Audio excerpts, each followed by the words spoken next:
Italian designer Giorgio Armani believes to create something exceptional, your mind must be relentlessly focused on the smallest details. Which was how husband and wife design team Rudolf and Fia van der Meulen built this home. Rudolf, I am taken back by this structure. What inspired this impressive home? It was the relationship between positive and negative space and how that relates to the functionality of the building and how that all ties in with the wishes of the client for their dream home. We also designed this suspended structure over the front door. It creates the theme for the whole house because you'll see the structure goes all the way through to the other side of the house. It doubles as a sunscreen, it creates privacy, and then on a more artistic sense, it creates a shadow art, as we call it. In the late afternoon, you've got shadows falling all over the house, and it's just beautiful. I love the clean finish of the garage, how they are tucked away. We decided from day one that we did not want to have garage doors on the street frontage. We wanted this almost museum-like building. And by using a sliding door that's clad in the same stone as the wall, the door sort of disappears in the wall. Rudolf, this is genius. This is the future. At first glance, you would never think that it's a garage. I love how the tiles blend. It's completely aesthetic to the eye, and this is the way to go. At the entrance is a figure sculpted in steel as a metaphor for how fragile human emotions can be. I believe this masterpiece was by another talented member in your family. Yes, it was done by my youngest brother, Richard van der Meulen. He's a sculptor. It's a steel sculpture of a lady in a desert. Rudolf is a partner with his brother Werner and father Nico van der Meulen in an architectural firm. He's also started a design and decor business with his mother, Santa. I'm captivated by the lines, the levels and color palette you've used. This is amazing. The colors are all very neutral because we like to bring color in via furniture pieces, select furniture pieces in certain areas in the house. The levels was just purely because the site is falling towards the eastern side of the house, and we'd like to always have the front door area higher than the rest of the house. And you sort of look into the house instead of looking into pieces of furniture or walls or whatever. Like you've done here with the orange and copper.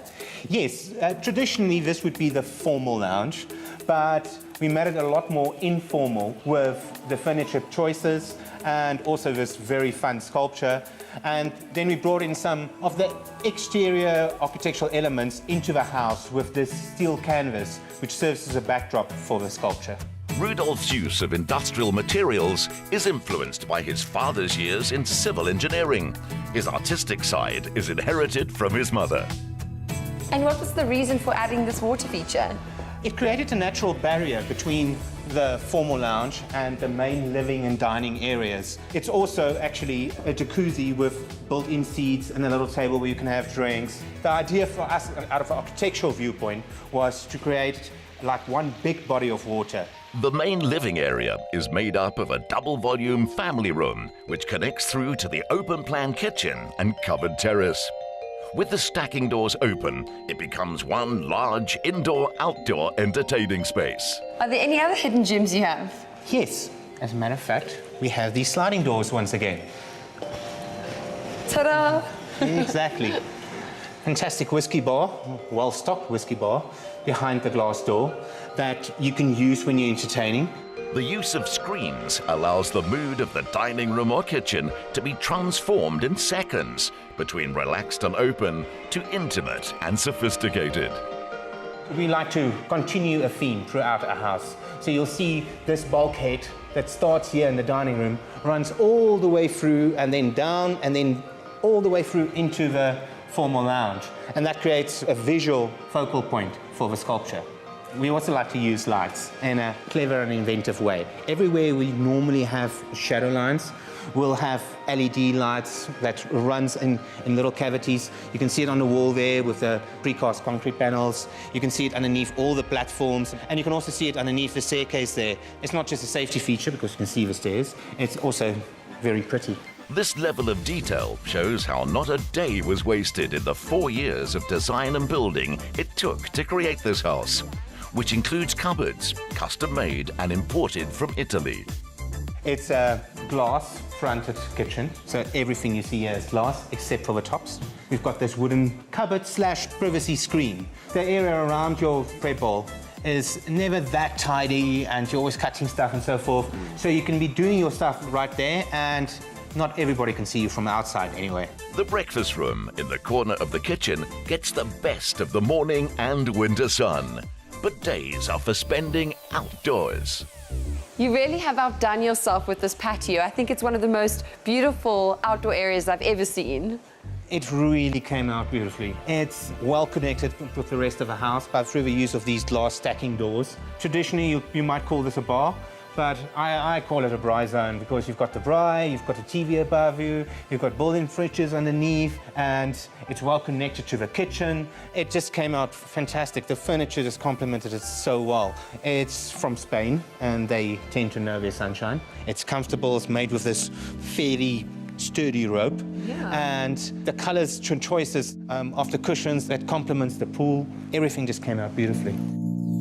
The pool, spa and entire home are heated and cooled by a geothermal system fed from a borehole and by solar panels on the roof. Behind its artistic styling, this is a practical, self-sustaining home. The view from here is spectacular. You finally get to see it all come together and really appreciate all the choices you've made. What's fascinating about this structure is the fact that it's floating in air. It's got some support by the braai area, and then the whole structure all the way past almost to the formal lounge is completely suspended in the air. We did that by using steel rods that's tied back to the building there. With neighbouring homes close to the boundary, the screen offers privacy without shutting the house in. The LED lit staircase, in concrete and wood, is cantilevered from the wall outwards, and a recessed lit handrail runs up the wall. We use a very clever way to bring in light deep into the house. This is on the southern side, so it's not direct northern, or should I say negative sunlight that's coming in, and it just lights up this whole area here. So during the day you don't need any lighting or anything like that. On this catwalk, hidden behind more sliding wooden panels, are a pyjama lounge and kitchenette. But it's the main suite and balcony which are the real story up here. Wow, Rudolph, this is what I call a master bedroom. Yes, I mean, it's got beautiful views out towards Sandton.